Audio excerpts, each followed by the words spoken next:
हो साथीहरू, सधैँ सत्यको जित हुने नै गर्छ। हामीले अघिल्लो बुहारी एपिसोडमा पनि त्यही देख्न पायौँ। रामले अनेकौँ दिमाग लगाएर अनेकौँ सङ्घर्ष गरेर यति बेला त्यो पापी बिरजङ र बिरजङको छोराको साम्राज्य ध्वस्त बनाएका छन्।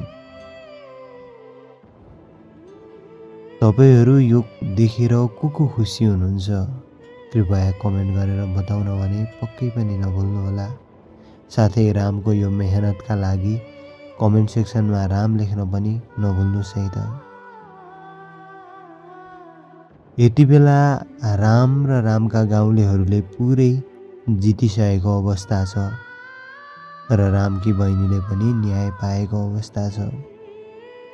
अब आउने दिनहरूमा यस्ता बिरजङका छोरा र बिरजङ जस्ता शासकी सामन्तीहरूले आफ्नो सत्ता र पावरको भरमा कुनै पनि गलत काम गर्न सक्ने छैनन्।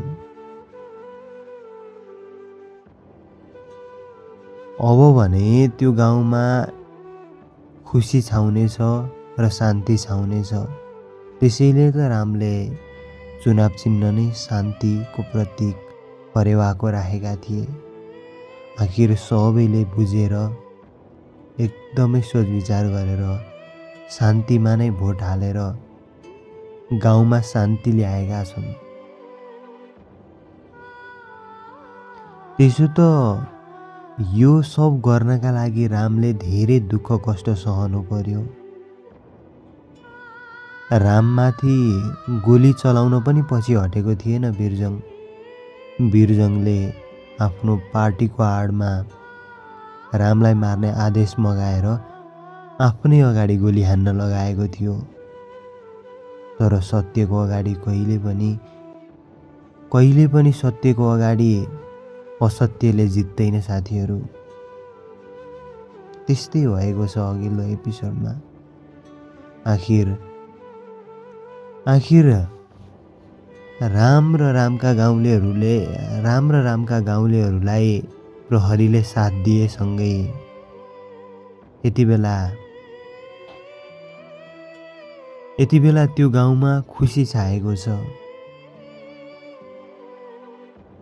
अनि हामीले अघिल्लो एपिसोड हेरेर के पनि बुझ्नुपर्छ भने आफू शक्ति र सत्तामा पुग्नका लागि, विपक्षीलाई गिराउनका लागि राजनीतिमा कतिसम्म ठुलो खेल हुँदो रहेछ भन्ने कुरा पनि हामीले राम्रोसँग बुझ्नुपर्छ।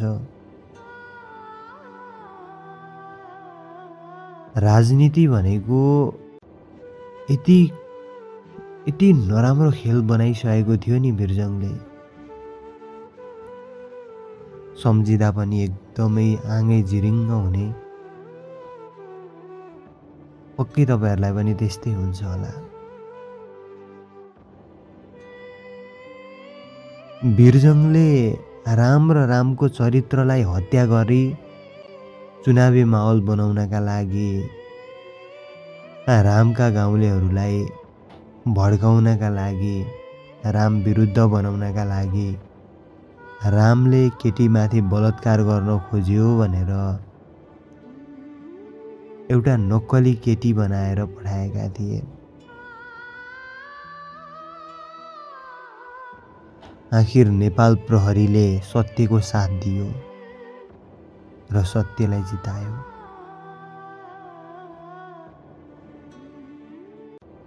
यसै गरी हाम्रो अहिलेको देशको स्थिति पनि त्यस्तै बनिरहेको छ। हामीले यो बुहारी सिरियल हेरेर पनि एकदमै धेरै ज्ञान लिन जरुरी छ। अहिले हाम्रो देश पनि यस्तै विषम परिस्थितिबाट गुज्रिरहेको छ। अहिले को पावरमा र शक्तिमा पुग्ने भन्ने कुराको होडबाजी चलिरहँदा एकले अर्कालाई गिराउने र एकले अर्कालाई होच्याउने काम भइरहेको छ।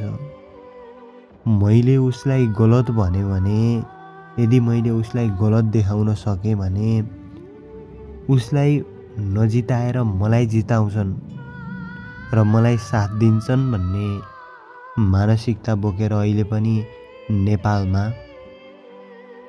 त्यस्तै गतिविधिहरू भइरहेका छन्।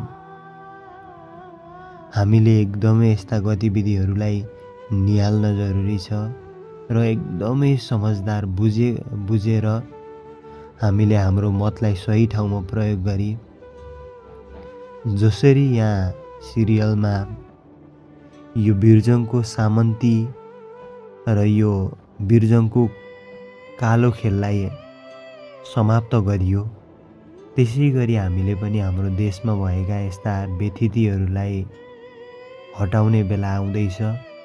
सुनौलो मौका आउँदैछ। तपाईँ जे जति पनि यो भिडियो हेरिराख्नु भएको छ, हजुरहरू एकदमै बुझ्ने हुनुहुन्छ मलाई जहाँसम्म लाग्छ, र हजुरहरू मात्र बुझ्ने भएर यो देश परिवर्तन हुँदैन। तसर्थ हामी यो देशमा बसिसकेपछि देशलाई समुन्नतितर्फ लानका लागि हाम्रो पनि प्रयास हुनुपर्छ।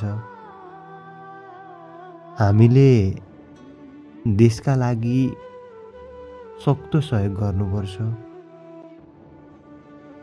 त्यसैले आफूले मात्र बुझेर भएन साथीहरू, अरूलाई पनि बुझाउन जरुरी छ। अरूलाई पनि यो कुराको चेतना छर्न जरुरी छ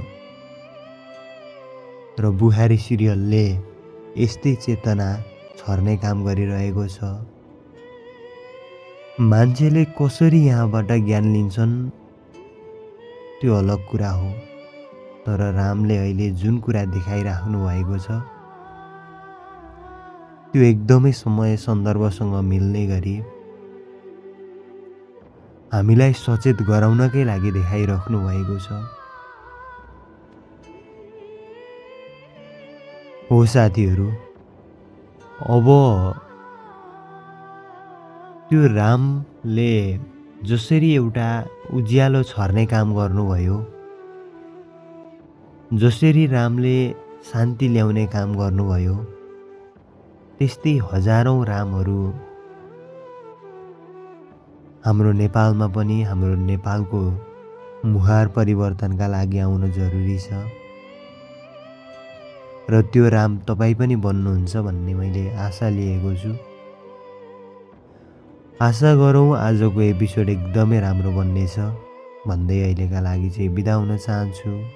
हवस्, नमस्कार।